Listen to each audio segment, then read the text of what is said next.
Em nome do Pai, do Filho e do Espírito Santo, queridos amigos do Apostolado Glória de Maria, vamos dar sequência a mais uma parte da nossa catequese. Na catequese passada falamos sobre a religião do anticristo. Hoje falaremos um pouco sobre o anticristo. Então, a nossa próxima pergunta: como se manifestará o anticristo? Resposta: o anticristo só poderá ser o resultado de uma heresia cristã. Porque o filho da perdição não só se oporá a Cristo, mas será um Cristo ao contrário. Em outras palavras, sua doutrina será uma perversão da doutrina cristã, e não sua negação. Assim sendo, o anticristo se manifestará como filho do Ocidente outrora cristão. E o principal sinal de sua manifestação será a corrupção da caridade. Próxima pergunta: pode nos explicar melhor? Resposta: nos tempos modernos, o principal alvo do demônio tem sido a caridade. Essa é a virtude teologal que permanece mesmo no céu quando as provas dessa vida passam para os eleitos. A corrupção do ótimo é o péssimo. Essa inversão da caridade equivale ou é idêntica à inversão do cristianismo no campo dogmático. Quer dizer, a caridade foi amputada de sua transcendência, de sua relação vertical a Deus e direcionada horizontalmente ao homem. Nada pode identificar melhor a ação do anticristo em nosso tempo do que esta falsificação da mensagem de Nosso Senhor, que faz dessa mesma doutrina um meio para introduzir ou favorecer o pecado. E é dessa falsificação da caridade que emanam todas as perversões que impregnaram a cultura moral do Ocidente, e a partir do Ocidente para o resto do mundo. E isso se deu, sobretudo, através das palavras consignadas pela maçonaria: liberdade, igualdade e fraternidade, que representam em si ideias cristãs nascidas do espírito evangélico, porém profundamente alteradas e deformadas pelo imanentismo da filosofia agnóstica, que é a sua base e sua raiz. Dessa adulteração seguem-se as demais: pacifismo, tolerância, universalismo, comunismo, liberalismo, etc.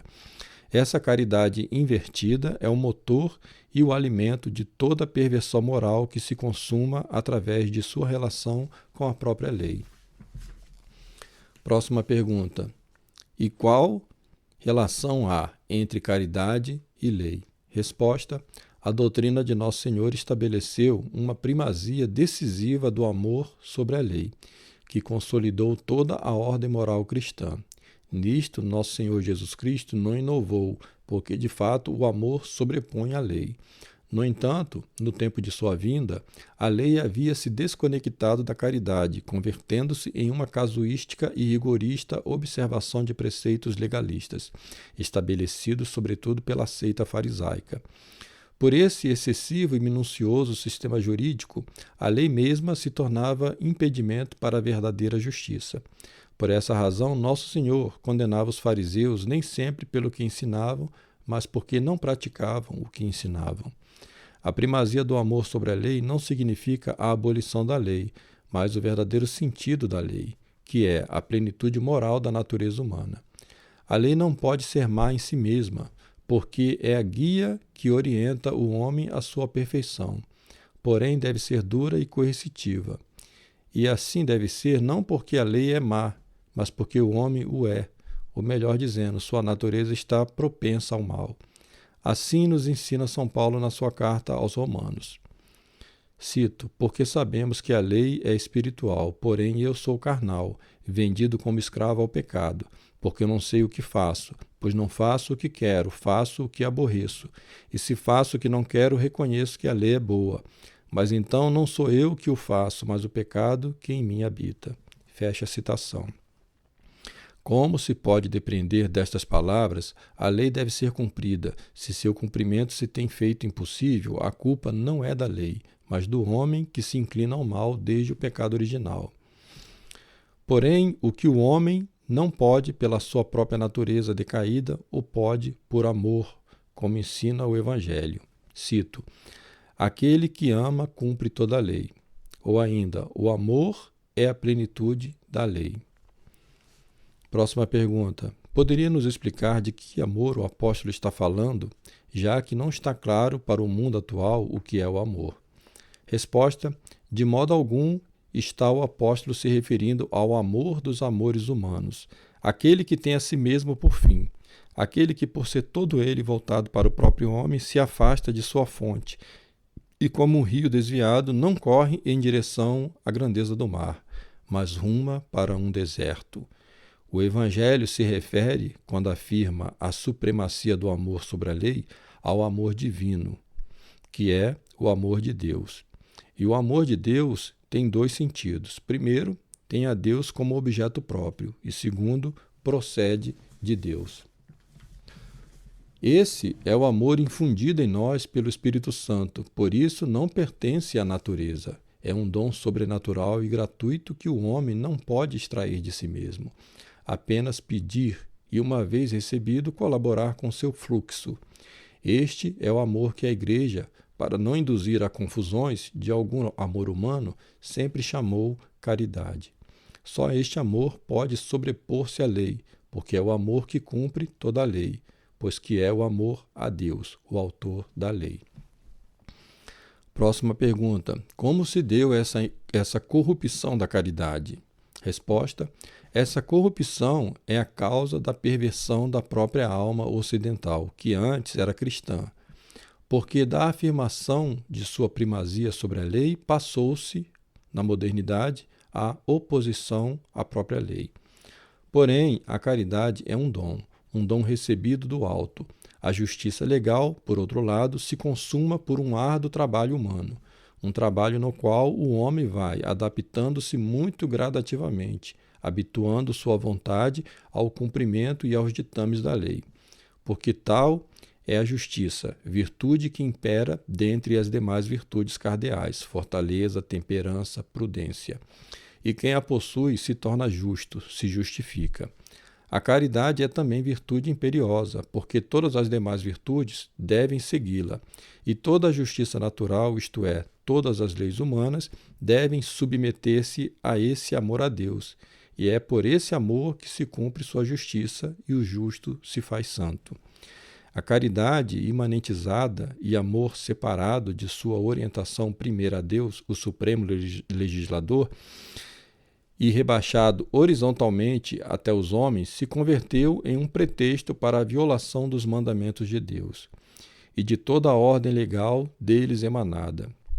Tal foi o amor do homem pelo próprio homem, que essa inversão da caridade penetrou o seio da própria Igreja Católica, desguarnecida de suas defesas magisteriais durante o Concílio Vaticano II. Falsificando assim o amor de Deus pelo que se chamou fraternalismo, filantropia e, em seus efeitos morais, tolerância. Por isso, o anticristo só poderá advir do âmbito daquilo que um dia foi cristão, porque não se trata de uma oposição à caridade, mas de uma falsificação da mesma. Próxima pergunta. Qual será a consequência disso? Resposta. A perversidade dessa doutrina é que ela se utiliza do próprio Cristo para ir contra sua lei. A mensagem evangélica de caridade se converteu em ocasião de total destruição do ethos humano e permissivismo integral.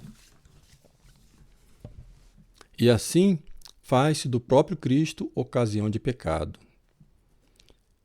Bem-aventurado aquele que não se escandaliza em mim, disse Jesus. O que se deu pelo Concílio Vaticano II foi apropriar-se da doutrina do Divino Salvador para induzir ao pecado, como claramente podemos ver nos dias atuais. São Judas, em sua carta, adverte sobre aqueles que dissimuladamente se introduzem e convertem em lascívia a graça de nosso Senhor, são desonra de nossos ágapes. E mesmo assim, a perversão da caridade, que conduz ao desprezo dos mandamentos legais sob a capa de um amor horizontalista, não é inteiramente nova na história do cristianismo, porém, sem chegar, obviamente, aos extremos que hoje vemos disseminar-se pela própria hierarquia católica. E essa perversão é a causa de uma das primeiras heresias, a heresia dos nicolaístas, também chamados antinomistas, ou seja, a heresia dos opositores da lei. E essa oposição se deu como a de hoje, por uma enviesada interpretação da primazia da caridade sobre a lei, o que justificava a libertinagem. Por isso, São Paulo advertia: irmãos, fostes chamados para a liberdade, porém, cuidado em fazer da liberdade pretexto para servir à carne. Por isso é sintomático que essa heresia dos nicolaístas, um desvio da moral cristã, já no início da própria igreja, retorne no fim dos tempos, como sinal da ação do anticristo. E é também a única heresia referida por São João no livro do Apocalipse, na carta dirigida à primeira igreja, a de Éfeso. O nicolaísmo, o antinomismo, representa o tipo ou figura do que vemos amadurecido ou mais podre nos dias de hoje. Próxima pergunta. E como é esse nicolaísmo nos dias atuais? Resposta: sem dúvida, ele é muito mais grave que o antigo, porque o antigo, podia ser denominado antinomismo, enquanto de hoje pode ser denominado de anomismo, já que não se expressa como um desafio à lei ou como oposição à lei, porque hoje a lei praticamente desapareceu ou tende a desaparecer. E, ainda, no passado, os nicolaístas foram combatidos pelo magistério da Igreja, ao passo que hoje há um desvio de magistério que os acompanha e os favorece. A tremenda queda moral do homem ocidental não seria possível em uma civilização pagã que não pudera conhecer a mensagem de Cristo, porque nenhuma civilização daria primazia ao amor sobre a lei. Isso só seria possível no âmbito cristão. E é por essa razão que o filho da perdição surgirá de um catolicismo falsificado.